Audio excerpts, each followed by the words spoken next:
Hello and welcome back to my channel, Emily's Creative Life. Thank you for joining me today.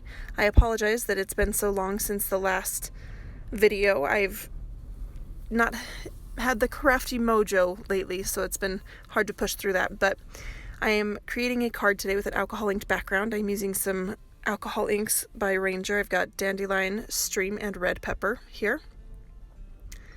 And then some alcohol blending solution that I squirt all over my piece of Yupo paper. There were some crusties that had dried on my red bottle, so as I opened it, you could kind of see it splattered all over the paper and kind of looked cool actually. So I went ahead and placed those down in stripes to kind of create a rainbow effect. And then decided I was going to try and pick it up, but then that just wasn't very smart because it was really runny. But then here I've got, they use them at the hospital for newborns, the little suction bulbs. Anyway, I had some hanging around from my children's births that I decided to use to try to move the alcohol ink where I wanted it to be. You can see that works pretty well actually. And I apologize if you can hear any wind in the background. I have to do my voiceovers out in my car with children around in the house. There's not a good quiet place to do that. And there you can see some red splatter on my hand from that red alcohol ink. I just thought it was kind of funny that of all the colors I used, that red was the one that splattered. But here I've got a die from Mikey Home Store. It's kind of just a little frame. It looks like some tree branch, maybe a cherry blossom tree. I'm not exactly sure. And I went ahead and die cut that 3 times from some white cardstock. And then the alcohol ink background was still a little bit tacky, so then I decided to use some champagne Deco foil. And I placed that over that alcohol inked piece and really burnished it in with my hands, and then I pulled it off, and here you can see how fun that looks and how that adhered to all the tacky spots of that alcohol ink. Then I've got a stitched rectangle die here from White Lotus. I used the largest one to die cut a piece from that alcohol inked background.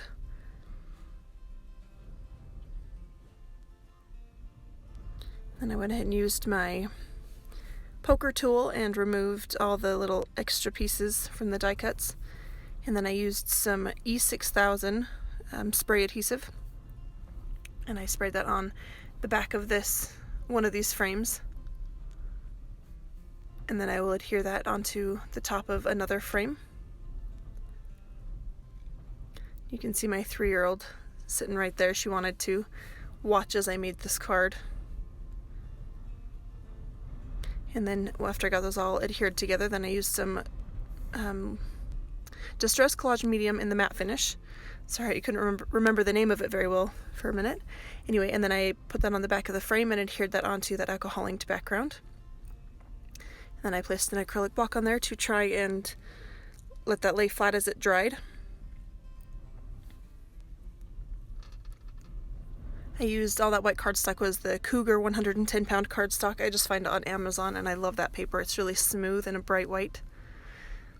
So now I'm using my EK Tool scoring board and a Teflon bone folder here to score that card base at 5.5 inches to create a top folding A2 sized note card.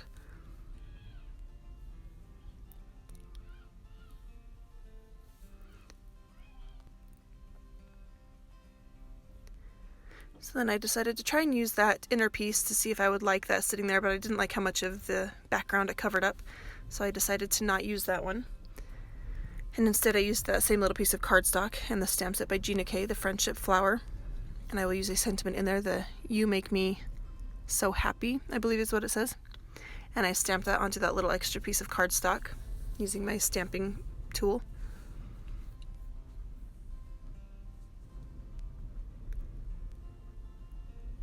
So there I was just trying to line it up in the center of that and the width of it. And then I'm using some Gina black onyx dye ink. I will ink that up and stamp it down twice to get a good impression.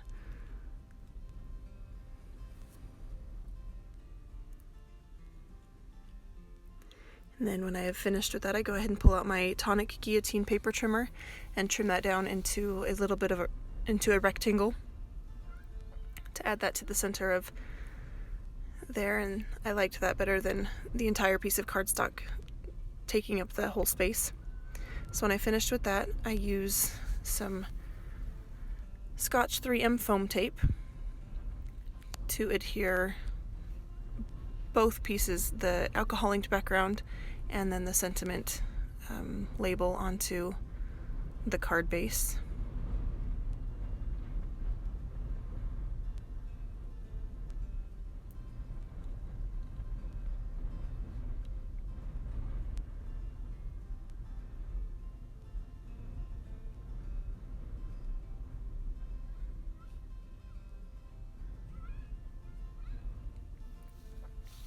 So I go ahead and remove the release paper on all of those, and then I will adhere that alcohol inked background onto the card base, trying to center it.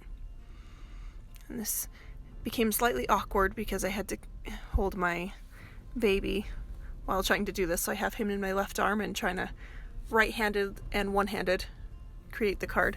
You can see his little hand right there. But anyway, so then I do the same thing with the sentiment label, make sure that that's nice and straight in the center. And then when I have finished with that, here she's showing the card to you, I use some sparkling clear sequins and my wax pencil and some Distress Collage medium in the matte finish to adhere some of those scattered onto the card.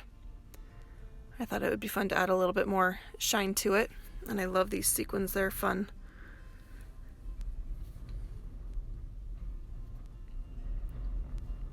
So here I'm just trying to place them where I think they should go. And then I tried to do the glue one-handed, and that didn't work as well as I had hoped. So I leaned over to try and do it, so my little baby's leaning far backwards, and you can see his little corner of his face right there. But anyway, so here's the finished card. I loved how that turned out. Alcohol ink is just so much fun to play with. I don't use it as often as I should, but anyway, thank you so much for watching, and stay tuned for another video hopefully soon, and I'll see you again soon. Bye.